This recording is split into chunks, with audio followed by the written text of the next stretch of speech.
Assalamu alaikum and peace. Welcome to Mujahid Talk at Muslim Network TV. You can always watch Muslim Network at Galaxy 19, Apple TV, Amazon Fire, Roku, and you can download our app on your from Apple Store or other places. And we are always there, muslimnetwork.tv, as well as on YouTube. There is occupation, apartheid, genocide, and now famine in Gaza. Who's doing it? Who's responsible for all of that? Who's stopping America from stopping it? Most powerful country that is in the world. Can we say Israel and Israeli lobby? However, that may not be the wisest thing to do. That's we are being told. It will be considered anti-Semitism. We have with us Professor Aviva Chomsky. She's a professor of history and coordinator of Latin American Studies at Salem State University in Massachusetts. Her most recent book is Science Enough? 40 Critical Questions about Climate Justice. She recently wrote an article about Nightmare in Gaza, which says 38 states have followed federal government and 45 other countries, almost all of them in the global north, and more than 50 US local government have adopted a strange definition of anti-Semitism. Welcome to Muslim Network TV, Professor Chomsky. Thank you so much for having me on. Well, before we get into the definition and problem with the definition, considering that you are writing on Gaza along with many other issues, what is the current situation in Gaza? Is food getting in the quantity it is needed? Well, I actually assume probably most of your audience is following what the current situation in Gaza is, but it is horrific and disastrous and getting worse every day.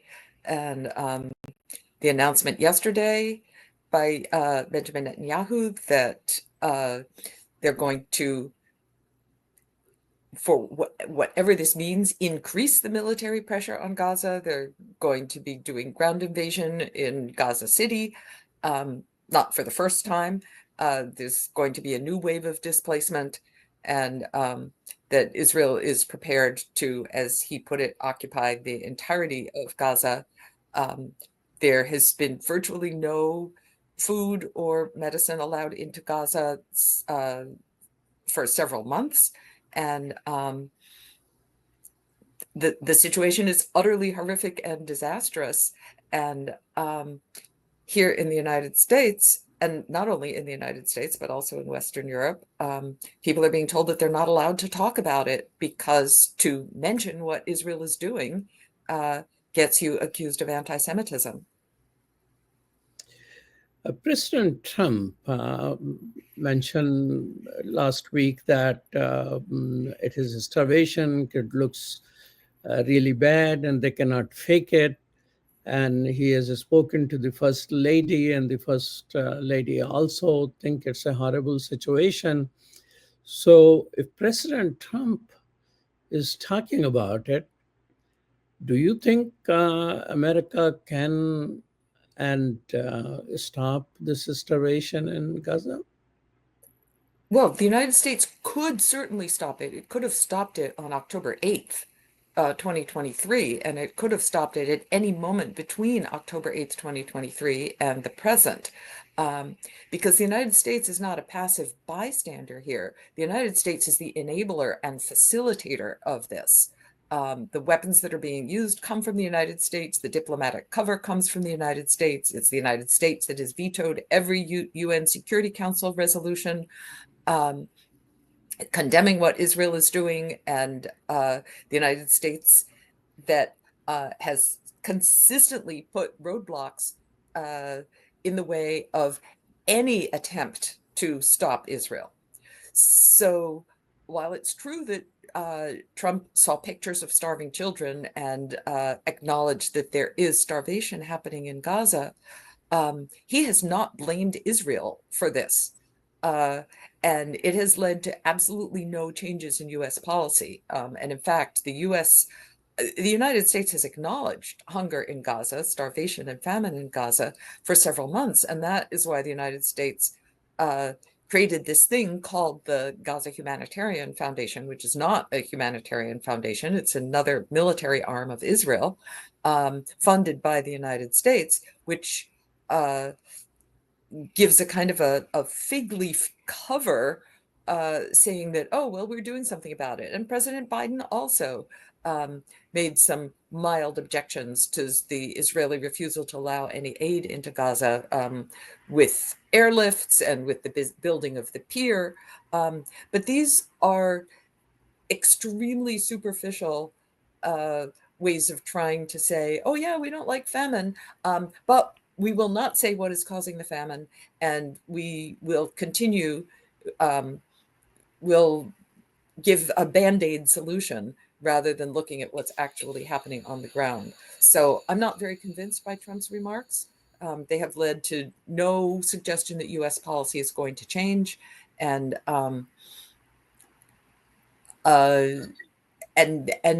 no deeper analysis or acknowledgement of the United States' role in what's going on. But the United States absolutely could have stopped this with a phone call to Netanyahu from day one. Do you think media, we pride ourselves in free media, is media doing a good enough of a job focusing? Do you think if there are about 10,000 Jews somewhere, let's pick a country, Morocco, are being denied food and starving, do you think media coverage will be similar as it is now?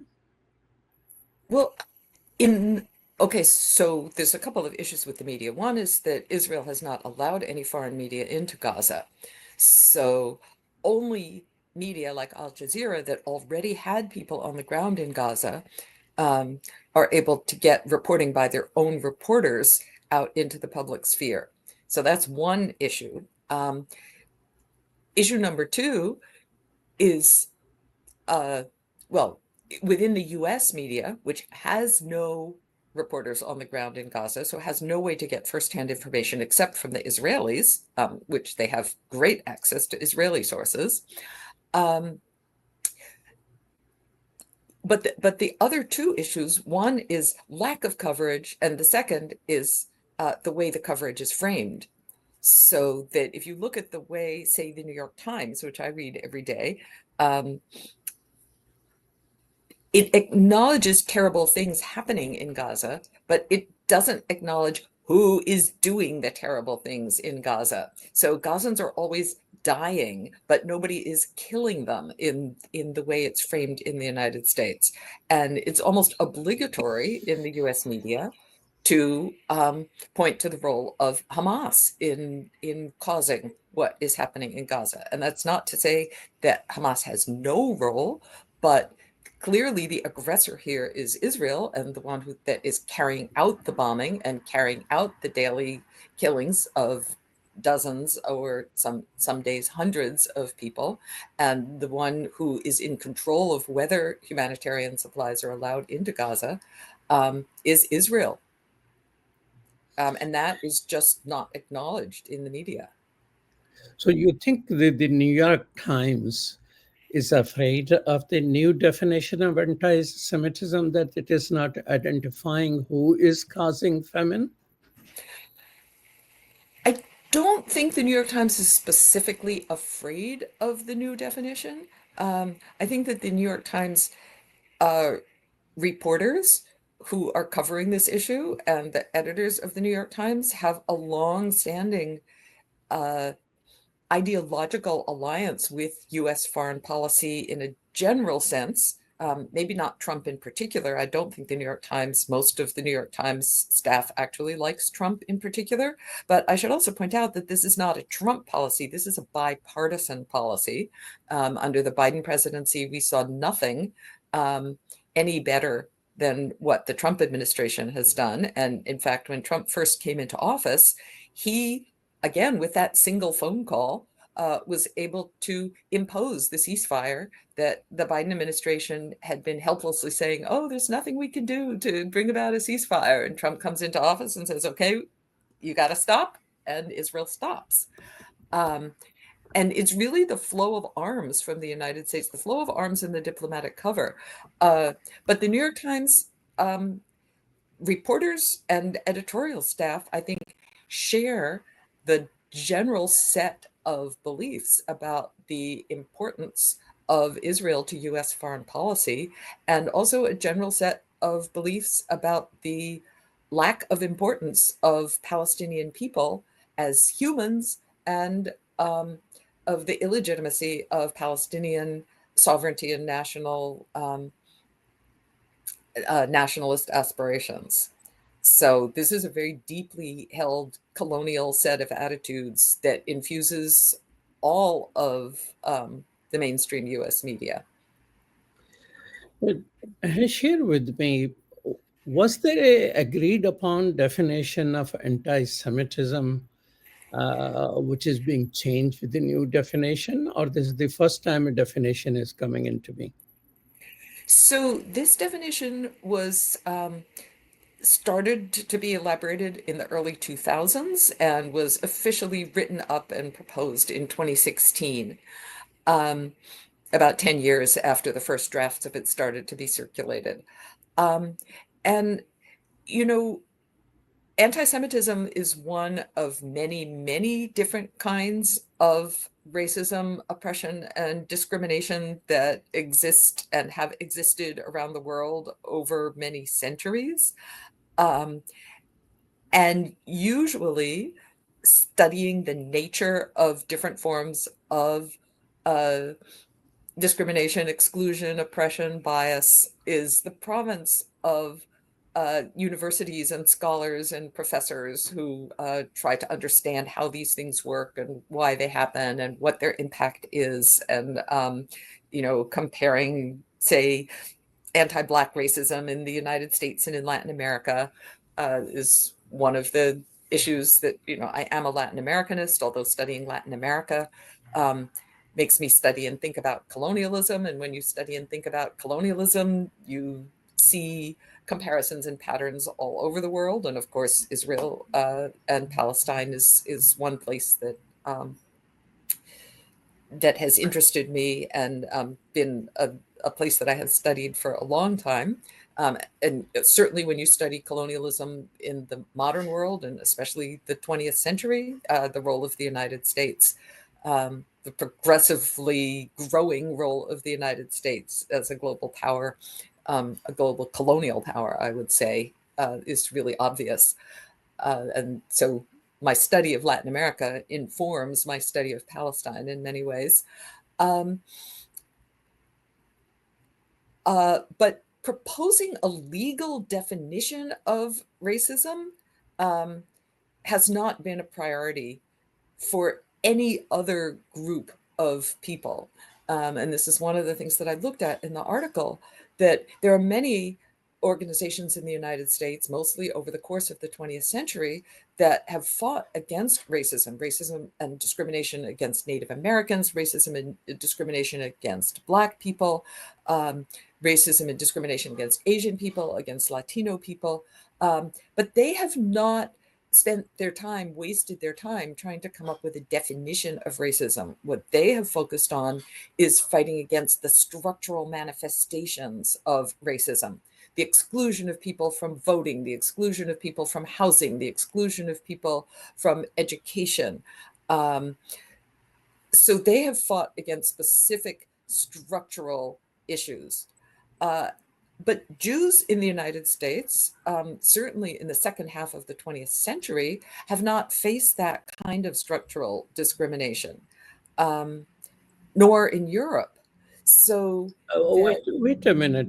You say that in your article also that Jews have not faced a specific type of discrimination in recent times. But whenever reports come out, incident of racist incidents or uh, hate crime reports, anti-Semitism is always at the top of it. So if it's no discrimination and all of that, how come the rating of hateful incident or violent incident, always anti-Semitism is at the top? well, that's very interesting, and that actually has to do with this definition because the organizations, like the Anti-Defamation League, that track anti-Semitism use this definition. And what this definition does is it makes opinions about Israel a central aspect of anti-Semitism.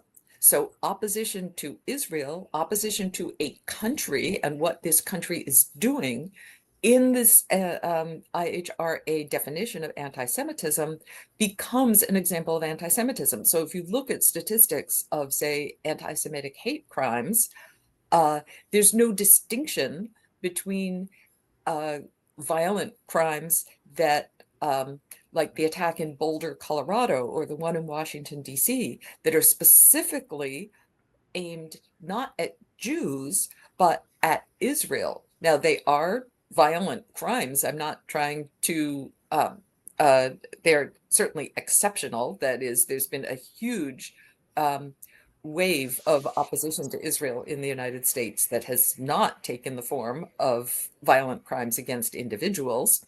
And, I've been involved in a lot of it at my university, in my town, signing letters, writing, engaging in protests. Nonviolent protests is the vast majority, but there have been several spectacular incidents of violence, like the shooting in Washington, D.C. of 2 Israeli embassy staff, like the shooting in Boulder at a pro-Israel demonstration. So those things have happened, but the question is more, were they motivated by anti-Semitism, or were they motivated by futile outrage against what Israel is doing and representatives of Israel? And I think those are two very different things. And what the IHRA definition tries to do is conflate them. And because the organizations that track anti-Semitic incidents use that definition, not only violent crimes like those, but also nonviolent demonstrations or letters, writing, get classified as anti-Semitism, including the kind of writing that I do.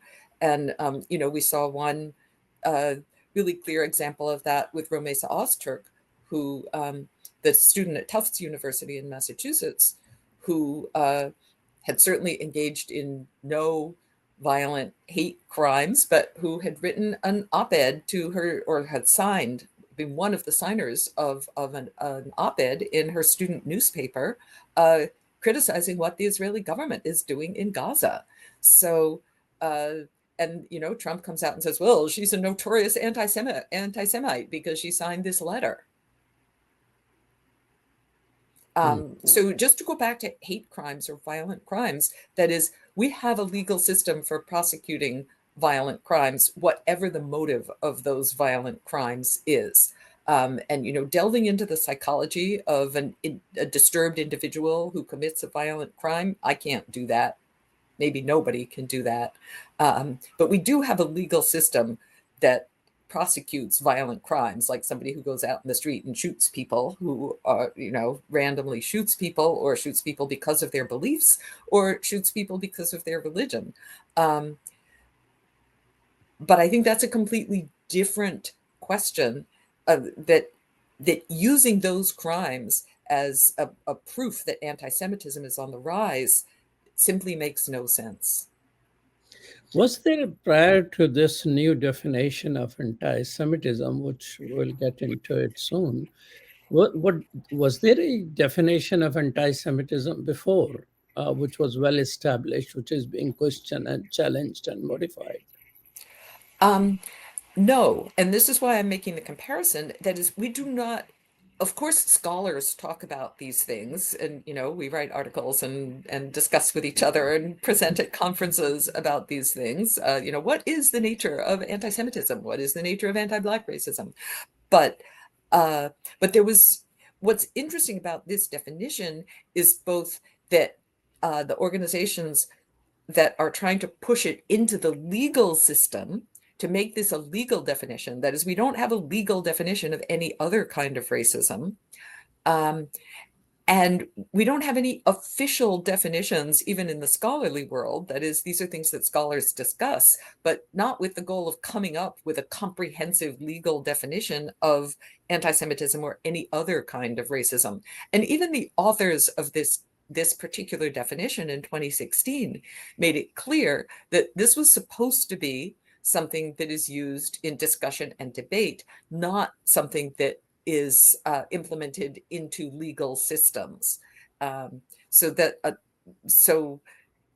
but there was no previous definition. Now, there has been several attempts at subsequent definitions, and the most important one is the Jerusalem definition that was approximately 5 years ago, put together by a bunch of scholars. And the IHRA definition, by the way, was put together not by actual scholars of the issue, but rather by representatives, mostly of European governments.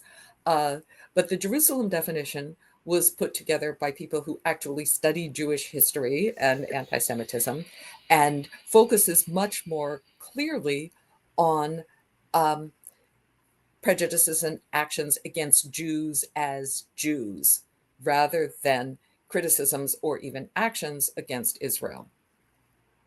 So let's talk a little bit about what is the new definition.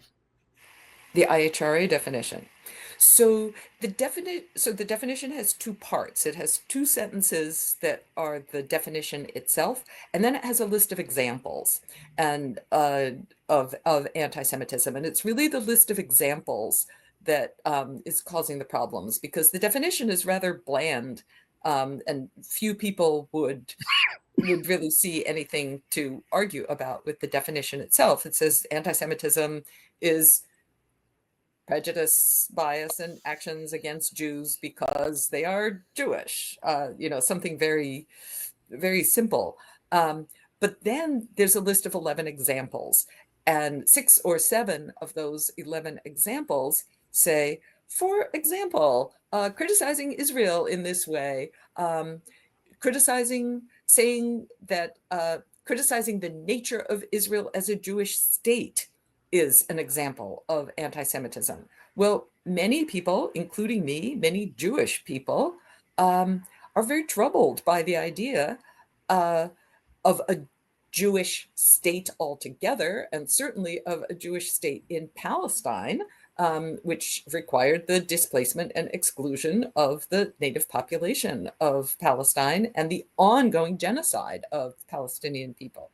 That is, you can't, perhaps if a bunch of Jewish people wanted to form a Jewish state where only Jews were allowed to live, and there actually existed some empty piece of land where they could have gone and done it, well, it wouldn't have bothered me. I wouldn't have had any interest in it, because to me, being Jewish is a religion, and I like to live in a multicultural state and society where I can relate to people who are not Jewish, not only to people who are Jewish. That seems like a really bizarre idea to me.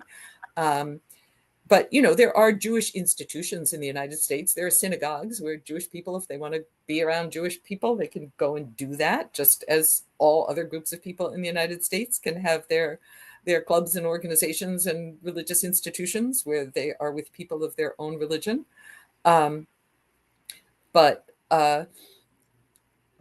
the fact is that the Jewish state was founded in a densely populated land and required the massacre and displacement of the people who lived there. So, but that is making that kind of statement is considered noted as an example of anti-Semitism under the IHRA definition. And that's what's led to so much repression of pro-Palestinian organizing in the United States. You're watching Muslim Network TV. This is Mujahid Talks, and we're talking with Professor Aviva Chomsky, and we'll be right back after these messages.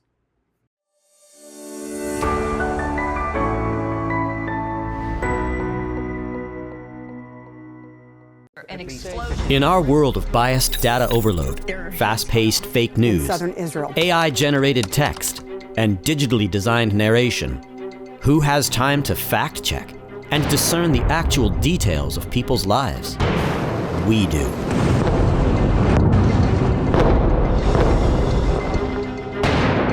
For comprehensive and factual news coverage, tune in to Muslim Network TV.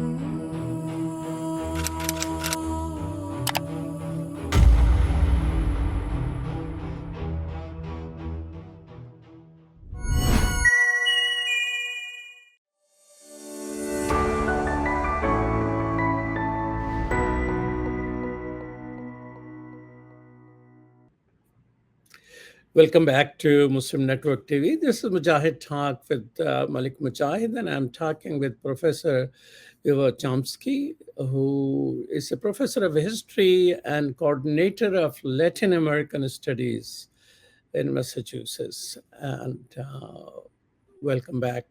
So you were mentioning about the new definition of anti-Semitism, which is being imposed. And you say that it has been adopted by several countries and several states in the United States. What is why it has to be adopted? Well, it's being adopted because of pressure from pro-Israel organizations, which really want to see this implemented into law, because it gives, it creates a legal prohibition on many kinds of criticism of Israel and many kinds of support for Palestinian rights. So it's a way of, and I should also mention that many dozens of universities in the United States have adopted it, including most recently Harvard and Yale. Harvard is part of its attempt to placate the Trump administration, and the Trump administration is trying very hard to impose it on universities, in part because universities have been one of the sites where opposition to Israel's war in Gaza and opposition to Israel as an ethno-state have been debated and become a source of activism. And obviously there's a lot of student activism opposing what Israel is doing in Gaza. And it's a place where Zionism should be able to be discussed freely and openly in debate.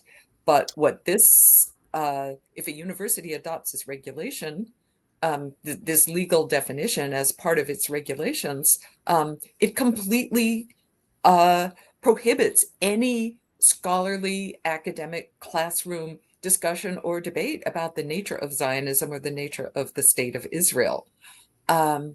So pro-Israel organizations are very interested in promoting this definition. The Trump administration, I really don't think the Trump administration cares about Israel or Palestinians at all, but the Trump administration does care about quashing freedom of speech in universities. And it sees this, the issue of anti-Semitism and the IHRA definition as an entry point into saying the government has the right to control what is discussed in universities. So I think there's a number of different interests going on here, but I really think that the Trump administration's apparent obsession with anti-Semitism doesn't have anything to do with Jews or anti-Semitism. It has to do with quashing any discussion of US foreign policy or the nature of the United States. So it's a part of that authoritarian and control mechanism instead of a sincere effort to deal with a perceived serious problem. Absolutely. And I mean, I really don't think the Trump administration perceives, I mean, I don't think anti-Semitism is a serious problem. I have not seen anti-Semitism in any of the campus activism at my university or others. In fact, we had a debate at my university with the administration because the administration claimed that the Jewish voice wasn't being heard. And we pointed out that in our Students for Justice in Palestine organization, 3 of the 4 leaders of the organization were Jewish. And why should only the small Hillel Club be seen as the representative of Jews? Like, don't our Jewish voices matter? That ascribing a particular politics to Jews, in the very definition of the IHRA definition, it says that assuming that Jews have a particular politics about Israel or loyalty to Israel is an example of anti-Semitism. But what the Trump administration and what this definition does is assume that Jews have a particular politics about Israel and a particular relationship to Israel, which is simply not true. Tell me, so in the new definition, saying that Israel is committing genocide, that will be considered anti-Semitism? Yes, because one of the examples that they give is that making a comparison of Israel or Israel's policies to Nazi Germany is an example of anti-Semitism.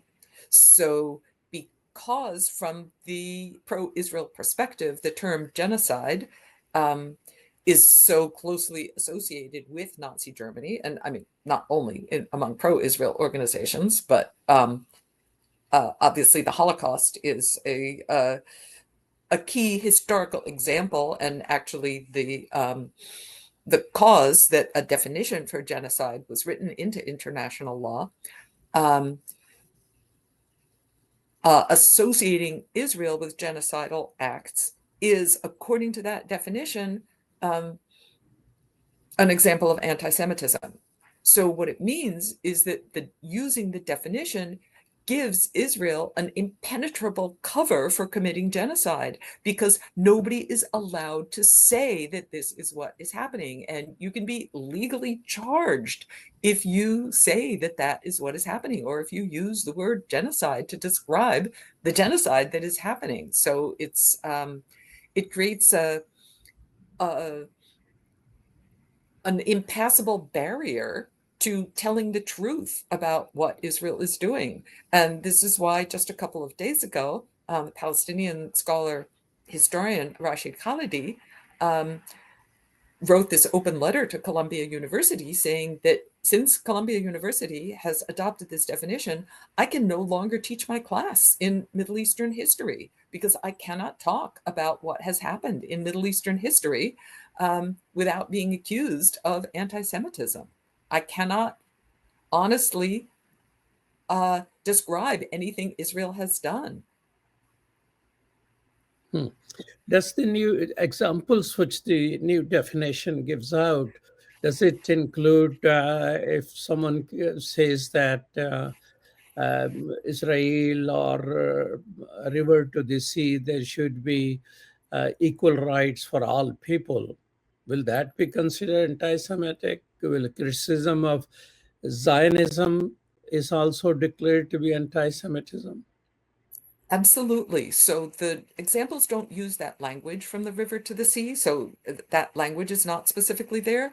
But the examples do say that criticizing or challenging the nature of Israel as a Jewish state is an example of anti-Semitism.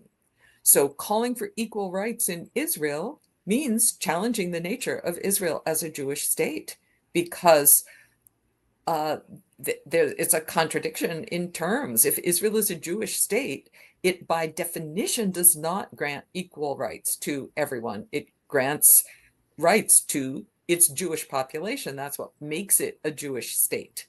So calling for equal rights is anti-Semitism, according to this definition. It's saying that Israel should not grant privilege and rights to Jews over non-Jews. So, what will happen to Beth Salem, the leading human rights organization in Israel, who calls this apartheid from river to the sea, and who is saying that, which came out saying that it is genocide which is happening? Do you think Jews in Israel has more freedom to talk on these issues than Jews in America? Well, I should also say that B'Tselem is not alone. I mean, B'Tselem came to this conclusion only in the past week or 2 weeks, that the use of the word genocide was that Israel is committing genocide in Gaza. Many U.S. human rights organizations like Amnesty International, Human Rights Watch, have come to that conclusion much earlier, like a year ago or more.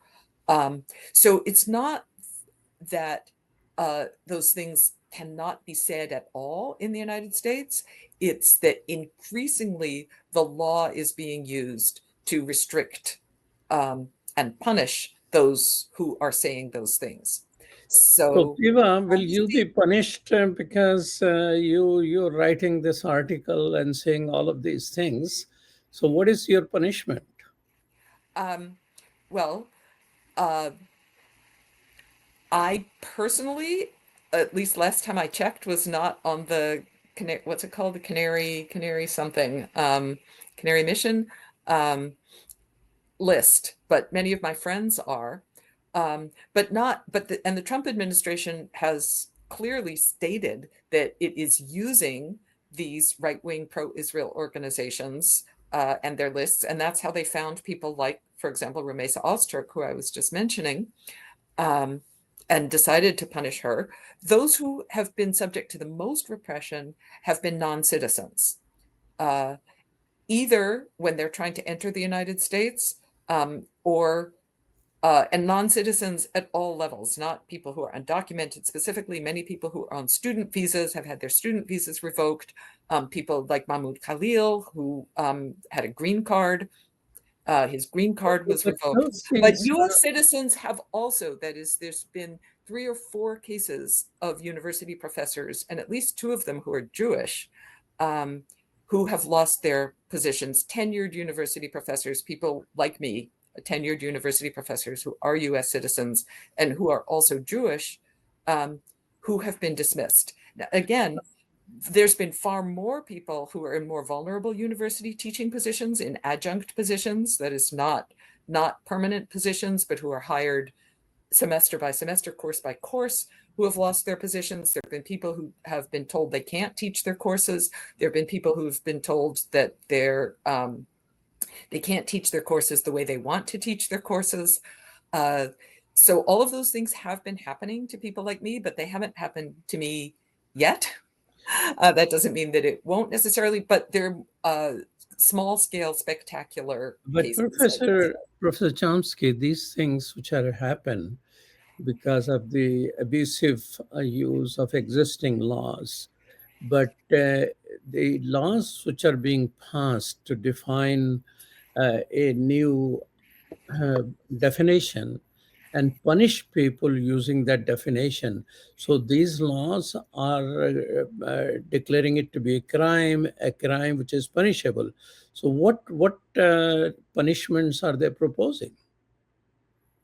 Well, at the university level, the punishments have mostly been separation or exclusion. That is control of the classroom, control of syllabi, and at the worst level, firing of professors for what they're teaching. So that's been happening at the internal university level, not prosecution at the government level. From the government level, it's been aimed primarily against non-citizens, which is why we've seen the cases of people who are here on student visas, or even people who are here with green cards, who are being expelled or detained or refused entry to the United States for their political statements or activism or work. Who's leading this campaign of getting definitions adopted by each state? Is there a particular group which is championing, or uh, existing establishment of the pro-Israeli support group like American Jewish Committee pushing it? Who is pushing these things?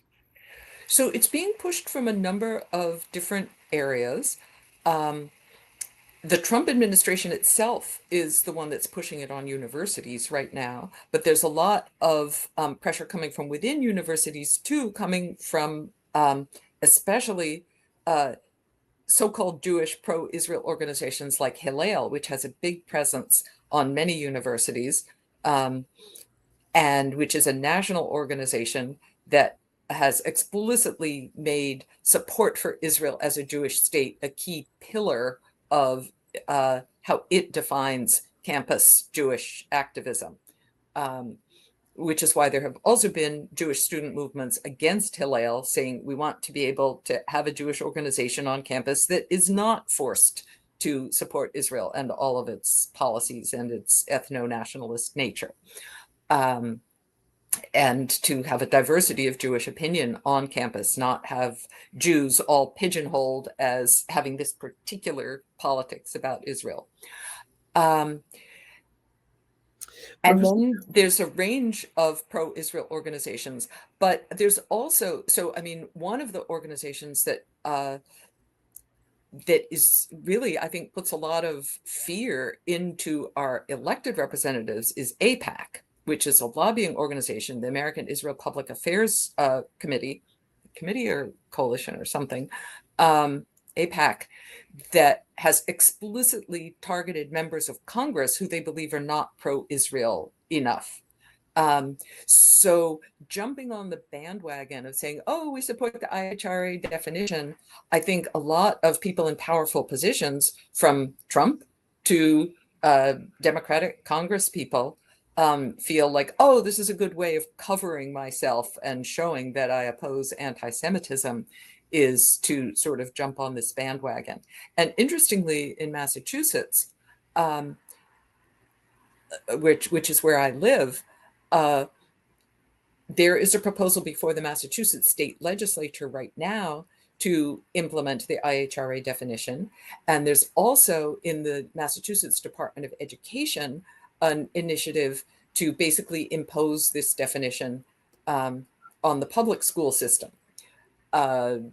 and to create anti-Semitism trainings. And so this is going on at all levels of the educational system, from the universities all the way down to kindergarten. Like, what are people allowed to teach about Israel? What are people allowed to teach about Palestinians? Nothing. Palestinians are not supposed to exist in this worldview. And I think that among liberal Democrats, who certainly prevail in my state of Massachusetts, in the legislature, in the education department, in the schools, there's a kind of a knee-jerk sense of, oh, of course we oppose anti-Semitism, let's do this because it's good for Jews, without understanding what's really going on here and how the right-wing politics behind this. Let me ask you this question. Perhaps it may be the last question. We're running out of time. A very interesting conversation. Thank you for your time. But tell me, you sound a professor who is left to the center. Jewish Voices of Peace is way left to the center. But is there a debate on these issues in the mainstream, if you allow me to use that word, Jewish community? So, I would say that an organization like J Street represents the left of the mainstream of the Jewish community. And, I think that there are a lot of Jewish people like myself who I clearly identify as Jewish, but I identify as many things in addition to Jewish. I identify as a woman, I identify as a historian, as a professor, and being Jewish has never been, for me, at the center of my political activism. It just happens to be part of my identity. And I'm not part of any Jewish organization, even Jewish organizations that I find politically, that I could say I ally with politically, like Jewish Voice for Peace. But that's not my political home. My political home is in Latin America solidarity organizations that have nothing to do with being Jewish or not being Jewish. So there's a lot of Jews who are organized as Jews in political organizations that are opposed to the state of Israel, like Jewish Voice for Peace. And there's a lot of Jewish people who are politically active, not on the basis of being Jewish, which I would say, in the Students for Justice in Palestine and the Jewish students involved in that, a lot of them come to their politics more the way I do, not necessarily on the basis of, well, we're Jewish, so we want a Jewish organization to do this. But I would say that J Street is probably at the far left of the mainstream of Jewish organizations and has been very, very reluctant to speak out against Israel and Israeli policies. And only also in the last couple of weeks has been willing to use the word genocide to describe what Israel is doing in Gaza. So I think there is, in the left of the mainstream, there has been some debate. But I also want to emphasize that, then there's organizations outside the mainstream, like Jewish Voice for Peace, which, we call it outside the mainstream because it's less well-funded and powerful, but probably represents a very large portion of American Jews. And then there's many Jews who operate completely outside of Jewish organizations because that's not where they find their political home. Well, thank you so much, Professor Aviva Chomsky, for your time. You're watching Muslim Network TV. Stay tuned for other programs. Peace. Salam.